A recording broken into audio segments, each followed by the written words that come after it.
রাজধানীর শেওড়াপাড়ায় শ্বাসরোধে স্ত্রীকে হত্যার অভিযোগ উঠেছে স্বামীর বিরুদ্ধে। এই মুহূর্তে সেখানে আছেন সহকর্মী ধ্রুব ব্যানার্জি। সবশেষ খবর জানতে সরাসরি যুক্ত হচ্ছে তার সঙ্গে। ধ্রুব, রাজধানীর শেওড়াপাড়া ঠিক এই ভবনটিতেই গত রাতে কেয়া নামের এক নারীর রহস্যজনক মৃত্যু হয়েছে।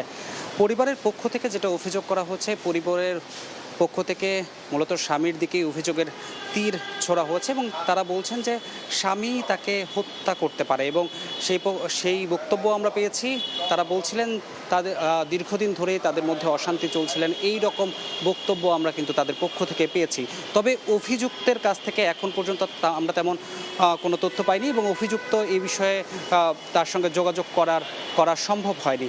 আমরা মূলত এখানে যখন আজকে আসার পরেই এখানে লক্ষ্য করি যে পুলিশ সহ পিবিআই সহ আইন শৃঙ্খলা বাহিনীর যে সদস্যরা রয়েছে, আইন শৃঙ্খলা বাহিনীর সদস্যরা এখানে এসে উপস্থিত হন এবং উপস্থিত হওয়ার পর এখানে যে তদন্ত কাজ সেই তদন্ত কাজ চালান এবং সবশেষ এখানে যে ঘটনাস্থল রয়েছে, কালকে যেখানে মূলত যে ঘটনাটি ঘটেছে সেই ঘটনার স্থানটিকে সিলগালা করা হয়েছে এবং সেখানে আসলে সাধারণ মানুষ বা গণমাধ্যম কাউকেই তেমনভাবে প্রবেশ করতে দেওয়া হচ্ছে না এবং পরিবারের যারা সদস্য ছিলেন তারা এখন বর্তমানে ঢাকা মেডিকেল কলেজের মর্গে অবস্থান করছেন এবং সেখানেই মূলত যে মরদেহটি রয়েছে সেটা যে ময়নাতদন্ত সেই কাজটি চলছে এবং সেখানে পরিবারের বাকি সদস্যরা রয়েছেন বলে আমরা জানতে পেরেছি। আমাদের কাছে একটা সিসিটিভি ক্যামেরার ফুটেজও হাতে এসেছে, যেখানে মূলত লক্ষ্য করা যাচ্ছে যে নিহত যিনি হয়েছেন, যার মৃত্যু হয়েছে কেয়া নামের যে নারী, সেই নারীর যে স্বামী রয়েছেন সিফাত আলী এবং তার একজন ড্রাইভার এবং তার একজন বন্ধু সহ তারা মূলত